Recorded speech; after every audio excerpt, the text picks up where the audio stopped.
मनमोहन सामल महोदय, मान्यवर उपमुख्यमंत्री श्रीयुक्त कनक वर्धन सिंहदेव महोदय, मान्यवर राजस्व मंत्री श्रीयुक्त सुरेश पुजारी महोदय, मान्यवर स्वास्थ्य मंत्री डॉक्टर मुकेश महाली महोदय, मान्यवर मत्स्य प्राणीपालन और एमएसएमई मंत्री गोकुलानंद मल्लिक महोदय, सरकारी दल मुख्य सचेतक सरोज प्रधान महोदय, मान्यवर सांसद सुकांत पाणी महोदय, मान्यवर राज्यर पूर्वतन सभापति श्रीयुक्त समीर महांती महोदय, मान्यवर विधायक प्रकाश सेठी महोदय, मान्यवर राज्यसभा सांसद सुजीत कुमार महोदय, राज्य पदाधिकारी सीमांचल खटेई राज्य साधारण संपादक एवं ये बैठक को संचालन करुवा विरंची त्रिपाठी महोदय एवं उपसभापति जतिन महांती महोदय, एटी उपस्थित भारतीय जनता पार्टी वरिष्ठ नेतृमंडली अधिकारी कार्यकर्ता एवं पश्चिम बंग एवं आसाम को निर्वाचन परिप्रेक्षी निर्वाचन प्रचार में भाग नहीं ओडिशार समस्त भारतीय जनता पार्टी नेतृवृंद भाई भौणी माने एटी उपस्थित मीडिया समस्त बंधु माने आपण मान समस्त को आज ऐतिहासिक विजय पाई आपण मान समस्त को हार्दिक अभिनंदन जनाऊँ। पश्चिम बंग आसाम एवं पुडुचेरी रे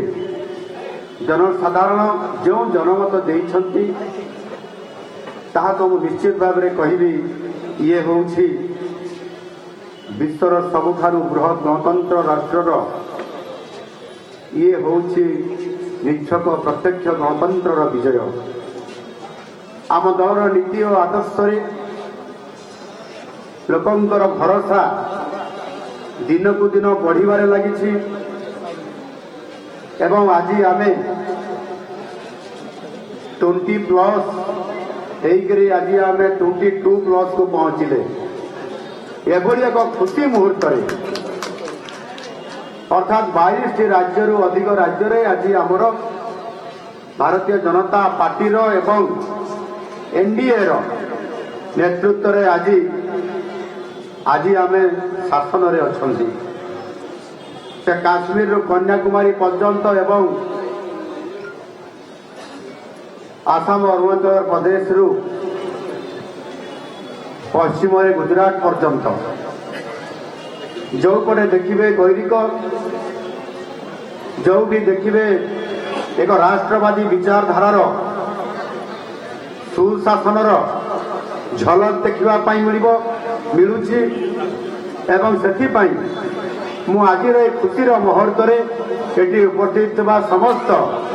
भारतीय जनता पार्टी कार्यकर्ता एवं शुभेच्छु भाई मानू पुणी थे आउ थे अभिनंदन और शुभेच्छा जनाऊँ।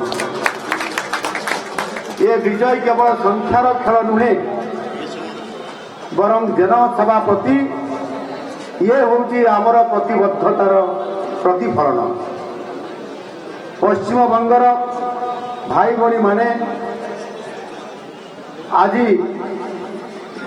हेउतबा देशर विकास एवं प्रगति सपक्ष आज सेमानंकर बहुमूल्य मतदान को आज सेमाने एक राष्ट्रवादी विचारधारा रे आज सेमाने जोड़ी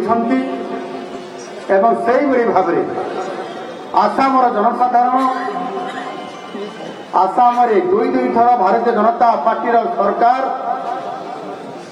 एक शासन को स्थिरता देवा सहित सुशासन आपणेबारे एवं विकास को आसाम रे सबुठारु श्रेष्ठता प्रतिपादन करैबारे आसाम मुख्यमंत्री हेमंत विश्व शर्मांकर जो नेतृत्व आज आमको आसाम रे द्वितीय थर पर भारतीय जनता पार्टी को विपुल भोट रे विजयी कराई एवं 100+ ये रेकर्ड होची दिन को दिन बढ़ुची एटी आंटी इनकम बांटे बोली किछि नाही 100+ रे आज आमे पदार्पण करी एक ऐतिहासिक जो विजय आमे नहीं एवं लोक माने ठीक से भाव में गोटे छोटिया ये परुचेरी होते केंद्र शासित यूनियन टेरिटरी केंद्र शासित एवं से निर्वाचन व्यवस्था दिल्ली रे जमिति निर्वाचन व्यवस्था परुचेरी रे निर्वाचन ये गणतांत्रिक व्यवस्था आज परुचेरी रे आउ थे आम आमर बीजेपी और गठबंधन रे एनडीए नेतृत्व को आज पुनर्बार विजयी करवा ये आज निश्चित भाव में भारत वर्षर